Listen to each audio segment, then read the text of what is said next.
Like little rock stars. We're here, automated, Jersey Jack, the man himself. Just got a chance to play Elton. It is a beautiful machine, people. I mean, I've always said this, when you stand over these JJP games at a show, it's different than the internet. You know, playable artwork. So, gorgeous, gorgeous game. Want to ask you some questions about the game, okay? So, just came out. When is it going to go on the line? Because I know people who have one. It's on the line. It's on the line. It's on the line, and these games wouldn't be here right now. Okay, so are they? When do customer games go out? Customer games are going out. They're going out right now? Yeah. Okay, okay. So games are shipping. Okay. So you've been reading like the feedback about the flippers, because a lot of people are like, all right. I've been reading it. You've been reading it. I've been saying it. I heard at Wizard of Oz, people complained they couldn't shoot the upper ramp. Okay. So I've heard that for a long time. Okay, but the flipper feel on this game is vastly improved. And right. What changes were made? Is it software? Is it hardware? It's software. It's hardware. We went to a stronger. Well, let me say this. In any of our games, you could have increased the flipper strength. Right. And been where you are now. Okay. So a lot of people didn't do it. They just went on location, the way they were set, and they were what they were. But so can you make turn them up? But can you make a GNR feel like this just by the settings, or you can make it? You can change the settings in it. I have mine changed. Could there be a possibility of like putting some of the newer hardware into older games if like the coils were changed, or like the same coils? Everything's the same coils. So okay. So maybe there's something to do with the settings. Okay. So how is it selling so far? I know like prices are high. Everyone's moaning about prices. I moan about prices every day. Is it? So the game didn't sell through like in 15 seconds like some other games, but. You know, that was through distribution too. It wasn't to the end customer. Right. But the game's selling really well. I mean, at IAPA, you know, I haven't been to IAPA in a long time where we sold games. We probably sold 30 or 40 games at IAPA. Right. Because people got their hands on the game and got to play it like you did. Right. And you see what it is and you see how it plays. I mean, Steve Ritchie and team game is something really special, especially when Steve Ritchie comes back to pinball, where you let him do what he wants to do and you don't take things out of his game. Right. So, what was the most difficult thing that went into this game? Is the piano mech? I mean, you see Elton there moving, the ball lock. What's probably a Steve question, because not much that gets done in pinball is easy. Right. I think everything's harder than you expect it to be. Absolutely. So you've been saying the price conversation, right? And people are like, 12, 15. Have you guys? Is this it? Like any more? Is this no more price hikes? Are we at the ceiling? Do you think like the industry as a whole has hit a ceiling where we're at? Probably not. I'm not going to say we have a plan to raise prices. Right. But there are games out there right now, signature edition games and things like that people want to get $17,000 for plus. Right.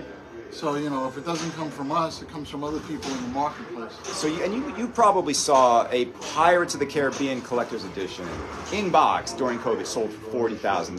Right. Now witnessing that, which must make you feel proud that, you know, that game had a late demand surge. I don't know if I feel proud. I feel it's supply and demand. Right. You know, somebody wants something that there's not many of. There were only a small amount made. Yep.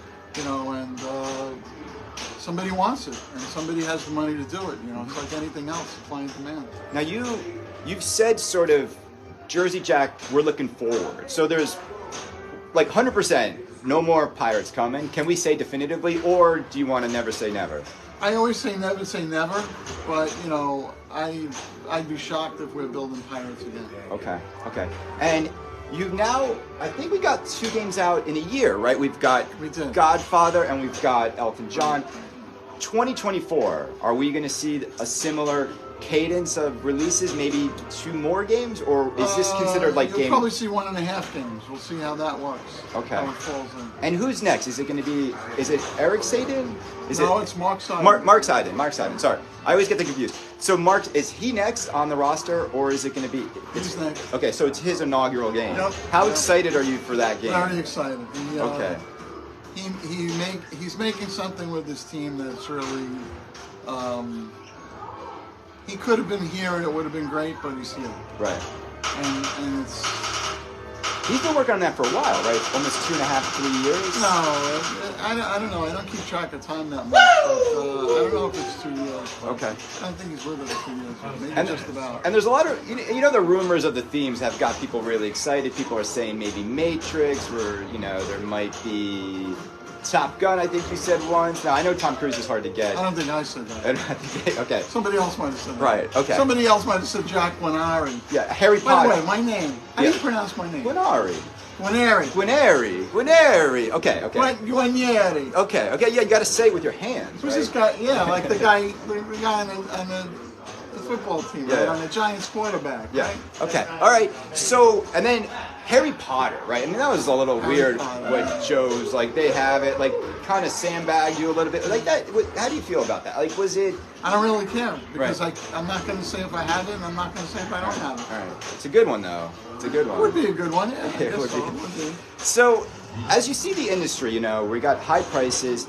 More than ever, though, has there been like a feeling like we really have to nail the theme at this much money? And we see, right, a theme like Pulp Fiction. You know, it costs you the same money to develop a game with a bad theme as a good theme. Right. We know there's a lot of games out there that are not good themes, but great games. Yeah. And we know there's a lot of games out there that have great themes and they're not good games. Yep. We're not trying to be one of those. Okay. Now, I have to ask the question. So, Toy Story 4, just 4. Were you guys able to make just Toy Story 1? And was it the delight? Did Disney make you make 4? No. So it was so could you still make a Toy Story 1? If I had the license, you could make a Toy Story 1, but soon there'll be a Toy Story 5. I know, I heard. So, but Toy Story is a great game, whether it's Toy Story 1, 2, 3, 4. Rose by any other name still smells like a rose. It's a great game. And on location, that game kicks ass. It does kick ass on location, and I did see a Jack. It gets you into every game. Right.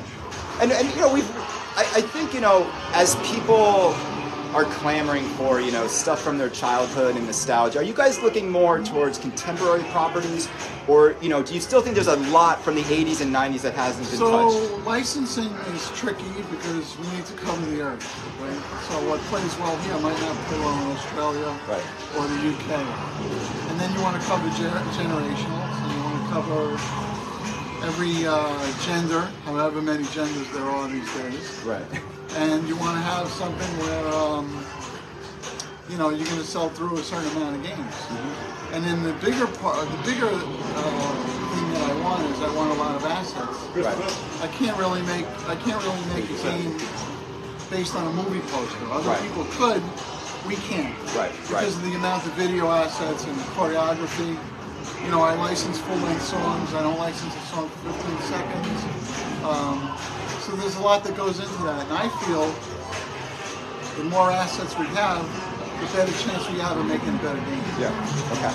No, I mean, everybody wants the assets, and with Elton John, I don't want to interrupt you. Yeah. If you didn't have Pinball Wizard in there, or you didn't have the video from the Tommy movie, it wouldn't be the same. Right. I mean, I guess I could have said, well, I'm not going to spend that extra money and that extra time licensing the Tommy video and get permission from people and do all of that. Or I'll go to the Who and get permission to use Pinball Wizard, even Elton John's version. But we try to do that. We try to do the right thing. No, I've been critical of the assets at times. You've been critical? I've never heard that. I have.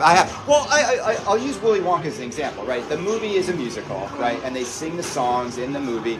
And then in the game, we don't see, like, the musicals. Right. You know, so was that just we couldn't get that, or is it just extra cost and we just didn't see, like, it didn't need it? The design team decides what they want to do. Okay. In a lot of ways. So that was a Lawler decision? I don't know if it was him or the people on the team, but they decide what they're doing. And they have a lot of leeway to do it. Right. And we trust them. Yeah. I know it's getting loud in here, guys. Just a few more questions, Jack. Thank you for taking the time. It's okay. This is going to be a fun day, by the way. This opens at 9 at Automated. We've got 2 Elton John set up here. Kaneda was in the parking lot at 6:30. We had to push him out of the way of the door. He was sleeping by the front door when we got in. Yeah, and I missed you at Expo. They, like, banned me 2 years in a row, but I'll be back. What's that about? I don't know. I don't Is know. that guy Colin running Expo? Yeah, I don't know. Probably they took me off the database. What's going on with this? I don't know. I don't read about it, but what's going on? There's a lot of drama. They keep trying to change the rules to make it harder for me to win. I mean, that's basically what's been happening. Wow. That doesn't seem right. No, and this is a beautiful game. This will be, because it's shipping by December. It's shipping. Yeah. Right. So it should be eligible for Twippy voting. Which is interesting because I think it has two games battling against each other. Godfather in this, and I think you're going to have Franchi versus Franchi with people voting for art package. I think he did every art package there is on every game.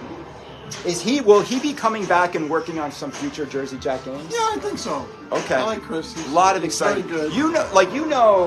If you make the Matrix with the Jersey Jack light system, I mean this thing is built for the Matrix, like all black and green. Raining down, right? We want to see it. Like people, Jack, they would order it right now. Falling down. So I got one last final question I want to ask, and Panzer Freak, I'm going to do this for you. Finishing the code, right? You must hear this. Where's the code? Pirates for 6 years, guns. Like, is there do you just want to put some of the code to bed and just shut up the critics that the code is always at the 98% and then finally finish it? I think so. Okay. So I think it was many years after Wizard of Oz was done. We were still releasing code for Wizard of Oz. Right. So there are still people tinkering on Pirates and the MVG and R. Yeah. Okay. And so, all right. I think you guys should just do an end of the year, not this year, by next year. Finish code, on the games that are legacy that people, because Guns N' Roses is a good example. It's a beautiful game. It's your best-selling game, right? At this point, yeah. Oh, and I have one. It's in a box. How do you play it? In my dreams, I play it. It's number 500. Melissa has it. She has it. We're looking for a house, and it's going to be my housewarming gift. Wow. So that's going to be nice. What I unbox. Jack, I'll come and help you unbox it. See, I'm looking in Connecticut, so it'll be nearby. Jack, it's a pleasure. Always good to see you, guys. The founder of Jersey Jack Pinball. Down. It's going to be fun today. Elton John, jump on it. It definitely feels like a Steve Ritchie game with the beautiful Jersey Jack package. I might get one when the price gets a little lower, but that's just me. I got a house to pay for. Listen, you got to remember, there are all kinds of people, and life is short. People want to buy something, they want to feel good. The world's on fire right now, as it always is. Yep. And I kind of stopped watching the news. I go downstairs and I play pinball. I want to feel better. So we make games that make people smile. We want to be positive. We want to say positive things. We want to be negatively charged is not what we need to do. We need to be positive in this world because, like I said many years ago when I used to do a lot of talks, I can never be negative. My blood type is B positive. Right. So. I mean, that's a good dad joke. That is a good dad joke. Well, look. It's true. I could cut my arm and you can check my blood. I'm B positive. There you have it, everybody. Hey, who's here? Get in here. We are purveyors of positive pinball. That's right. He's putting a coffee inside a pinball cabinet. That's got to make everybody nervous. It's his game, though. Get in here, Mike. It's Big Mikey. Look at this. This is it. This is it. Look at this beautiful team here. Mike looks exactly spinning image from the sculpt in the game. Yeah, well, we copied him and put him in the game. Now, Mike, how do you feel about being in a game? I'm thrilled. The Godfather is my favorite movie of all time. Okay. And when Jack shared with me about a year or so ago that they were doing like this to me, I was so happy, like a little kid. Just like a little kid. Got his first train set. Now, did they scan your face? Or yes, they did. They took Eric took some pictures of me side and front. Okay. And then I guess you molded it on a plate, didn't you? Yeah. And do you have a CE at home? I haven't brought one home yet, but I'm going to. Is it here?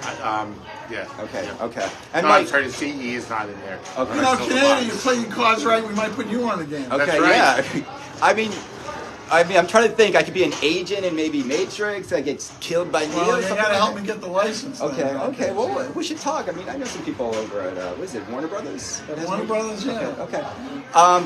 Mike, how many games a year do you move out of here, do you think? Just on a guess. Don't say it. Don't say it. Is that a comparison? Over 500 in the game. Okay, and you've been in business for a while, right? 51 years. I started when I was 17 with one bubblegum machine. Okay, so you've seen it all, the peaks, the valleys, the highs, the lows. So we were talking about pricing is the highest it's ever been. As a distro, like, and a dealer, do you feel like this is it? You don't want to see any more elevation of the price? I really believe that we've reached the top on the pricing. Right. Really during the pandemic, everything was costing more money. Right. A lot of people retain the higher prices, labor, everything is up. But I think that will work into the machines being not so heavy in price. Right. I really believe that with inflation. Yeah. And I think the manufacturers will keep the prices where they are for a long time. That's we just hope my so. personal opinion. Yeah, we all hope so. You know, and again, I think at these prices, really, it's just the onus is to make a game that people won't even think about the price. That's well, right. The beam has to be right. That's right. And you got to remember, there's still more people coming into the hobby. And next year is going to be a year where the government actually lowers interest rates, probably by March or April. I'm not an economist, but it's going to go that way. And it's going to spur the economy again. It's going to spur the housing market. And today, people are buying things to feel better. Yeah. What I was saying before is true. I see it. My friends have a lot of different businesses, different industries. And people are spending money. They're going out to dinner. They don't care. They're buying cars. They don't care. Right. And they're looking at it and they're saying, you know what? Life is short. I want to enjoy myself. Look, you can't even get on a cruise. You can't even get on an airplane. You can't rent a rental car. Yeah. You can't get an Uber. I couldn't get an Uber last night. If the economy was so bad, yeah. the restaurants would be empty. We all should have the bought. flights would be empty. We should have bought Royal Caribbean stock at the beginning of COVID. It went to $20 a share. And I'm not talking old people on the cruise. It's all young people with families and everything like that. They want to go on a cruise. Right. Well, look. So everybody wants a pinball machine. Everybody wants a pinball machine. Life is short, as I say. Ichigo Ichi. Dwell in the present. Live for today, everybody. We're gonna have a great day at Automated today. Come on down. 9 o'clock. Doors open. We got pizza later, right? We have cannolis.